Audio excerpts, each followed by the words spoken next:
إن الحمد لله نحمده ونستعينه ونستغفره ونعوذ بالله من شرور أنفسنا ومن سيئات أعمالنا من يهده الله فلا مضل له ومن يضلل فلا هادي له وأشهد أن لا إله إلا الله وأشهد أن محمدا عبده ورسوله يا أيها الذين آمنوا اتقوا الله حق تقاته ولا تموتن إلا وأنتم مسلمون يا أيها الناس اتقوا ربكم الذي خلقكم من نفس واحدة وخلق منها زوجها وبث منهما رجالا كثيرا ونساء واتقوا الله الذي تساءلون به والأرحام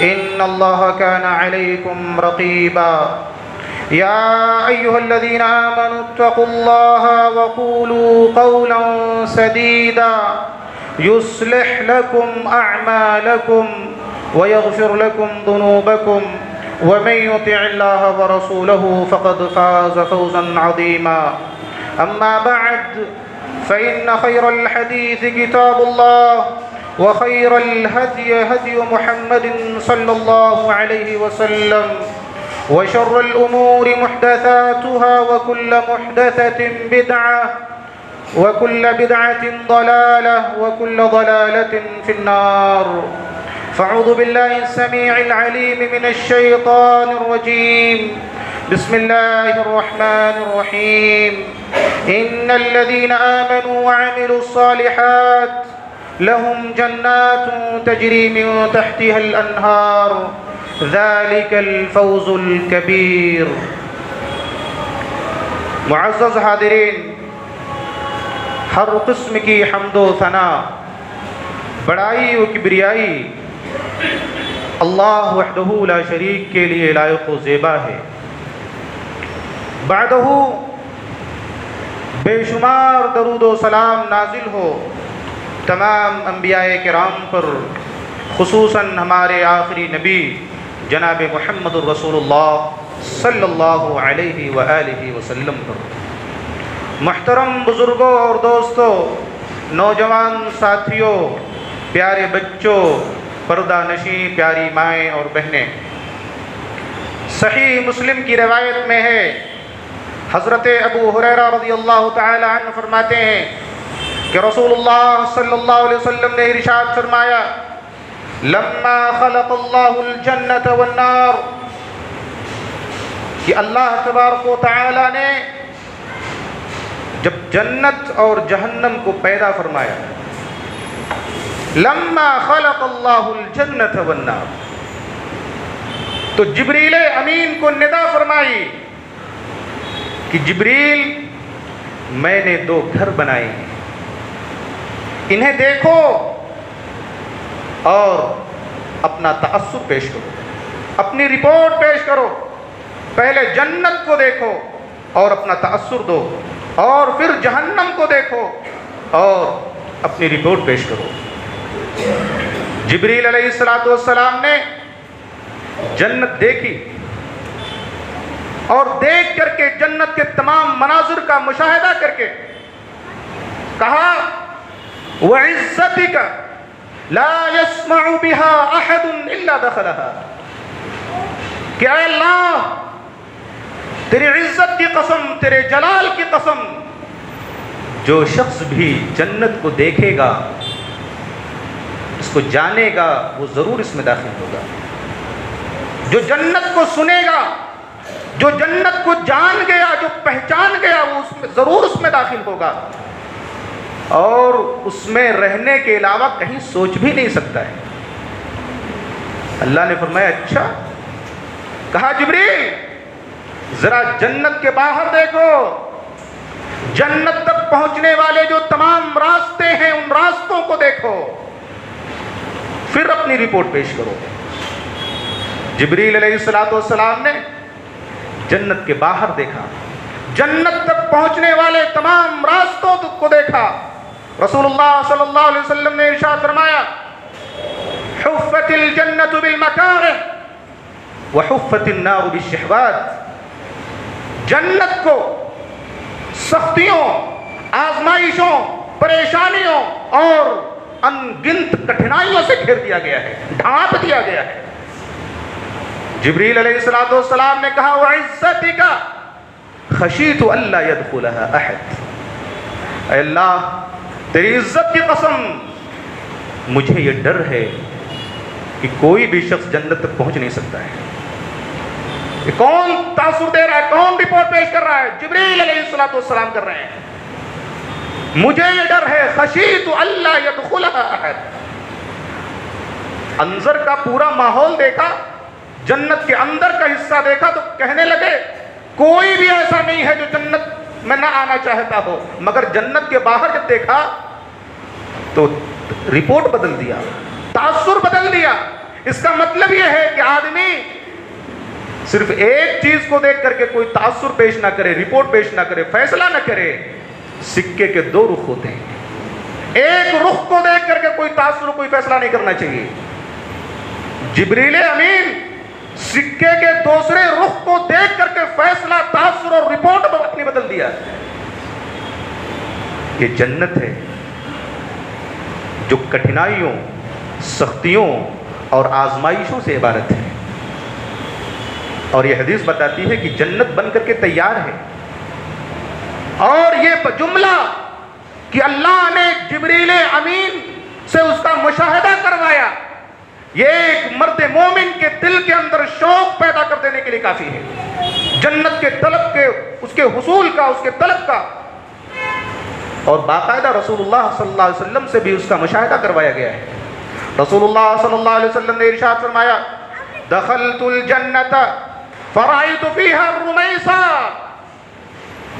میں جنت میں داخل ہوا تو میں جنت میں دیکھا کس کو؟ رمیسا کو. کون ہے یہ؟ ام سلیم حضرت انس کی والدہ ہیں، ہماری مائیں اور بہنیں. رمیسا ام سلیم کی زندگی کے واقعات کو پڑھیں کہ اللہ تبارک و تعالیٰ نے ان کو یہ اعزاز کیوں عطا کیا ہے، یہ شرف کیوں بخشا ہے کہ رسول جنت میں جا رہے ہیں اور رمیسا کو جنت کے اندر دیکھ رہے ہیں. کیا خوبیاں تھیں ان کے اندر. رسول اللہ صلی اللہ علیہ وسلم نے ارشاد فرمایا کم من عذق معلق لأبی الدہداء فی الجنہ.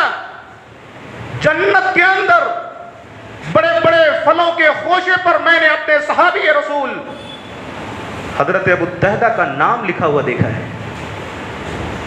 یہ رتبہ بلند ملا جس کو مل گیا، ہر مدعی کے واسطے دار و رسن کہاں. کتنا بڑا اعزاز اور کتنے بڑے شرف کی بات ہے کہ رسول اللہ جنت کا مشاہدہ کر رہے ہیں اور جنت کے بڑے بڑے پھلوں کے خوشے پر صحابی رسول حضرت ابو الدہداء رضی اللہ تعالیٰ عنہ کا نام لکھا ہوا دیکھ رہے ہیں. کسی پھل کے اوپر، کسی خوشے کے اوپر کسی صحابی کا نام آ جائے کتنا بڑا اعزاز ہے. معاملہ کیا تھا؟ مسند احمد اور طبرانی وغیرہ کی روایت میں ایک انصاری صحابی اللہ کے رسول صلی اللہ علیہ وسلم کے پاس آئے اور کہا اللہ کے رسول صلی اللہ علیہ وسلم ایک گزارش ہے، ایک درخواست ہے آپ سے. کہا بولو کیا بات ہے؟ کہنے لگے اللہ کے رسول میں اپنے باغ کو چہار دیواری سے گھیرنا چاہتا ہوں. مشکل یہ ہے کہ میرے باغ کے ایک طرف دیوار کی سدھائی پر ایک انصاری کا درخت پڑ رہا ہے. میرے باغ کے ایک طرف دیوار کی سدھائی پر ایک انصاری کا درخت پڑ رہا ہے. اگر وہ درخت مجھے مل جاتا تو میری دیوار بھی سیدھی ہو جاتی اور میں اس درخت کو اپنی دیوار کا سایہ بنا لیتا. رسول اللہ صلی اللہ علیہ وسلم نے اس کی درخواست قبول کر لی. اس آدمی کو بلایا اور کہا آتیہ نخلک بنخل فی الجنہ، تم اپنا ایک درخت جنت کے درخت کے بدلے میں اس کو دے دو. اس آدمی نے انکار کر دیا، ریکویسٹ کو قبول نہیں کیا رسول اللہ صلی اللہ علیہ وسلم کی. یہ پورا معاملہ حضرت ابو الدہداء رضی اللہ تعالیٰ عنہ سن رہے تھے. وہ آئے رسول اللہ صلی اللہ علیہ وسلم کے پاس اور کہا اللہ کے رسول صلی اللہ علیہ وسلم اگر وہ درخت میں اس کو دے دوں تو کیا میرے لیے جنت میں ایک درخت بنے گا، ملے گا؟ رسول اللہ صلی اللہ علیہ وسلم نے فرمایا ہاں۔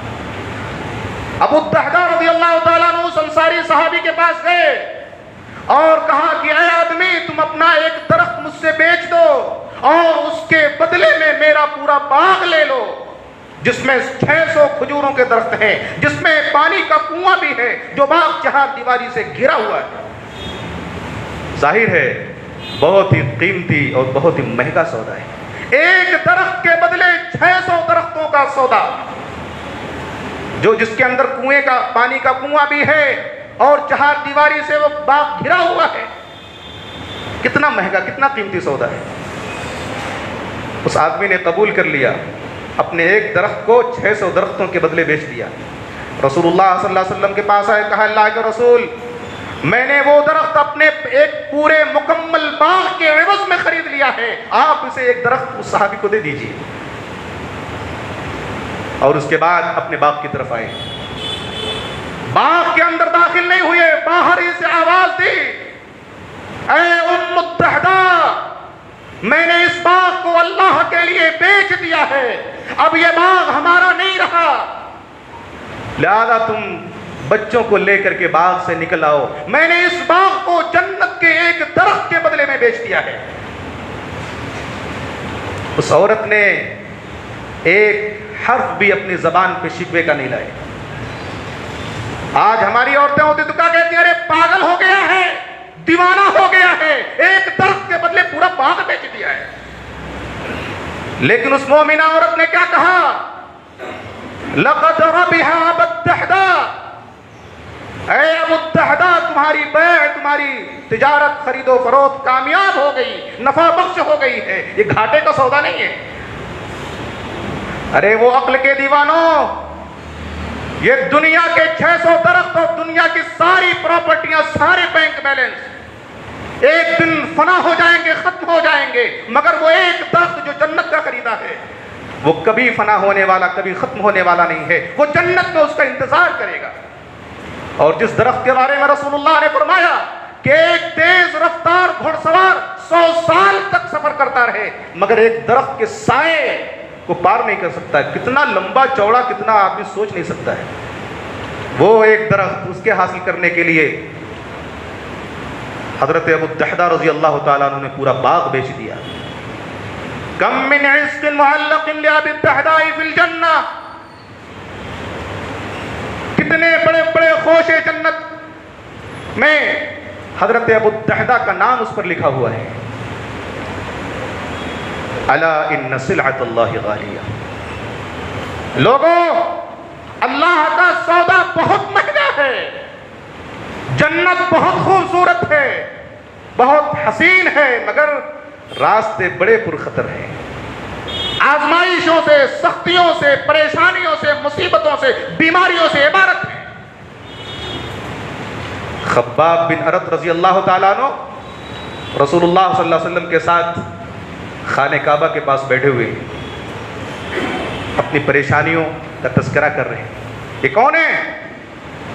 خباب بن ارت رضی اللہ تعالیٰ عنہ، ان کو کھجور کی چٹائی میں لپیٹ کر کے ان کی ناک میں دھواں دیا جاتا تھا، اپنی پریشانیاں، مصیبتیں یاد کر کے رو رہے ہیں اور کہہ رہے اللہ کے رسول دعا کر دیجئے، بہت ہو گیا ہے، اب صبر نہیں ہو پا رہا ہے۔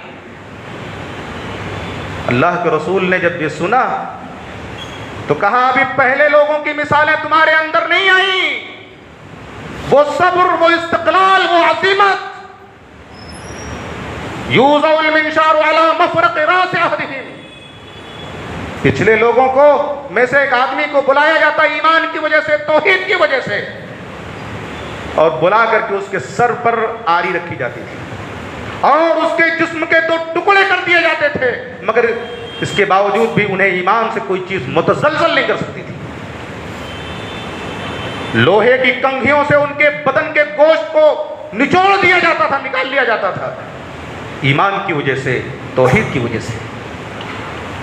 رسول اللہ صلی اللہ علیہ وسلم نے ارشاد فرمایا کہ حضرت جبریل مجھے جنت میں لے کے گئے، میں جنت دیکھ رہا ہوں، جنت کا مشاہدہ کر رہا ہوں، عجیب باغ و بہار ہے، عجیب و غریب قسم کی پرندے بولیاں بول رہے ہیں، محمد کی آنکھوں نے ایسا منظر کبھی نہیں دیکھا تھا. میں حیران ہوں، ششدر ہوں، محو حیرت میں ہوں کہ میں نے جنت کے اندر ایک اونچی جگہ پر ایک عالی شان جنت دیکھی جو ساری جنتوں کو فیل کر دے رہا تھا. اس کے نقش و نگار کو دیکھ کر کے، اس کے یاقوت، زمرد، سیم و زر، سونے، چاندی اور موتیوں کے نقشوں کو دیکھ کر کے میں محو حیرت میں تھا، پریشان تھا. میں نے جبریل سے پوچھا، جبریل یہ کس کی جنت ہے؟ کیا یہ میرے دادا ابراہیم کی جنت ہے، یا میرے دادا آدم کی جنت ہے، یا کسی بڑے پیغمبر کی جنت ہے؟ جبریل علیہ السلام نے کہا، اے اللہ کے رسول صلی اللہ علیہ وسلم، نہ تو یہ آپ کے دادا ابراہیم کی جنت ہے، نہ آدم کی جنت ہے، نہ سلیمان کی جنت ہے، نہ یحییٰ و زکریا کی جنت ہے، نہ عیسیٰ اور موسیٰ کی جنت ہے، کسی کی جنت نہیں ہے. کہا تو پھر کس کی جنت ہے؟ کہا اللہ کے رسول صلی اللہ علیہ وسلم، یہ ایک معمولی غریب عورت کی جنت ہے، یہ ایک مسکین عورت کی جنت ہے، یہ ایک بیوہ عورت کی جنت ہے جس کا شوہر نہیں تھا دنیا میں، جس کے 2 چھوٹے چھوٹے معصوم بچے تھے. اے اللہ کے رسول صلی اللہ علیہ وسلم، آپ سے پہلے عیسیٰ پیغمبر تھے، عیسیٰ سے پہلے موسیٰ پیغمبر تھے، اسی موسیٰ پیغمبر کے زمانے کی عورت ہے یہ.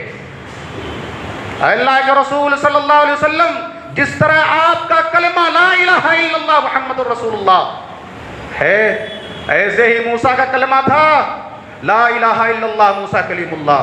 اے اللہ کے رسول، یہ اسی زمانے کی غریب اور بیوہ عورت کی جنت ہے. اے اللہ کے رسول، اسی زمانے میں موسیٰ علیہ السلام کے دور میں جو بادشاہ تھا فرعون، اللہ نے اس کو سمندر کے اندر ڈبو دیا اور 500 سال تک اسی سمندر کے اندر ڈوبا تھا، موجود تھا اسی میں. بعد میں جب مچھواروں نے جال پھینکا تو اس میں پھنس کر کے باہر آیا، اور پھر اس کی لاش کو ممی کر کے مصر کے احرام میں اس کو رکھ دیا گیا ہے. آج بھی اپنے موبائل کے اسکرین پر لکھو فرعون، تو سامنے آپ کے آ جائے گا. اللہ نے عبرت کا نشان بنا کر کے رکھا ہے. وَتَرَكْنَا آیَةً لِلنَّاسِ. زمین سے کہا اس کو کھانا نہیں، ہواؤں سے کہا اس کو سکھانا نہیں، دریاؤں سے کہا اس کو جو ہے سڑانا، اس کو گلانا نہیں، سورج کی تمازت سے کہا کہ اس کو ضائع نہیں کرنا، اس کی لاش کو. بڑے بڑے پاپی بخش دیے گئے، بڑے بڑے گنہگار بخش دیے گئے، اس کو کیوں نہیں بخشا گیا؟ معاملہ کیا ہے؟ اس نے انا ربکم الاعلی کا دعویٰ کیا تھا، میں ہی ایشور ہوں، میں ہی بھگوان ہوں، میں تمہیں روزی دیتا ہوں، میں تمہیں زندگی دیتا ہوں، موت و حیات دیتا ہوں، لہذا میری عبادت کرو، مجھ کو رب مانو. اور اس وقت مصر کے تمام یہودیوں نے، تمام لالچیوں نے کہا سرکار آپ رب ہو، ہم آپ کو رب مانتے ہیں. جب دیکھا کہ سارے لوگ ہم کو رب ماننے لگے تو سارا کھیت کھلیان، باغ باغیچہ، نوکری چاکری، D M S D M, جتنے سارے پوسٹ تھے سب بانٹ کر کے رکھ دیا. کہا محنت کرو اور ہماری عبادت کرو. اور آج بھی سناتن دھرم کی کتابوں میں یہ لکھا ہوا ہے کہ راجہ وشنو یہ اللہ کا اوتار ہوتا ہے. اور اسی نظریے نے ہندوستان کے اندر اکبر بادشاہ کو ذل العرش کا سایہ نظریہ پیش کیا ہے کہ تم اللہ کی رحمت کے سایہ ہو. بہرحال اسی فرعون کی ایک بیٹی جس کا ذکر حدیث کے اندر نہیں آتا ہے، جس کے نام کا تذکرہ حدیث کے اندر نہیں ہے، لیکن مؤرخین نے اس کا نام سریہ بتایا ہے کہ اس کا نام سریہ تھا. وہ بیوہ، وہ عورت مسکین اسی فرعون کی بیٹی کی خادمہ تھی، نوکرانی تھی، جس کا حدیث میں مشاطہ کے نام سے موسوم ہے. مشاطہ کہا گیا ہے، کنگھی کرنے والی، زلف سنوارنے والی. وہ ایک دن نہا دھو کر کے آئی اور کہا نوکرانی، کہا کیا ہے مالکہ؟ کہا ذرا میرے زلف کو سنوار دے، میرے گیسو کو درست کر دے، میرے بالوں میں کنگھی کر دے. وہ مسکین عورت، بیوہ عورت اس کی زلفوں میں تیل وغیرہ لگا کر کے کنگھی کرنے لگی. جیسی کنگھی کو اٹھایا، پھسل کر کے وہ کنگھی زمین پر گر گئی.